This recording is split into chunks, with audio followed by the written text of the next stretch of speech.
Dugaan korupsi ekspor CPO ramai dibicarakan publik. Diduga aliran dana ekspor CPO untuk kepentingan politik dan bahkan disebut digunakan untuk penundaan pemilu dan pencapresan. Terkait hal tersebut, pimpinan DPR RI Sufmi Dasko Ahmad menyebut penundaan pemilu dan masa perpanjangan presiden hanya bergulir di media. Wakil Ketua DPR RI Sufmi Dasko Ahmad menyatakan isu penundaan pemilu hanya bergulir di media saja. Dirinya mengatakan hingga saat ini tidak ada proses politik di DPR maupun MPR. Sementara itu terkait dugaan korupsi minyak goreng dari ekspor CPO, Dasko menyerahkan sepenuhnya kepada aparat penegak hukum untuk memproses tindak pidana dan dugaan lain jika memang ada.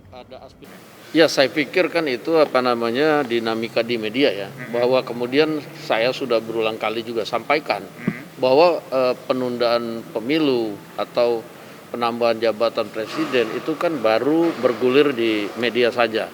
Langkah-langkah politik yang diambil pun belum ada di DPR. Nah, sehingga kalau kemudian ada dinamika menyatakan bahwa dananya tersebut untuk misalnya katakanlah penundaan pemilu, ya silakan aja kemudian aparat penegak hukum misalnya kalau memang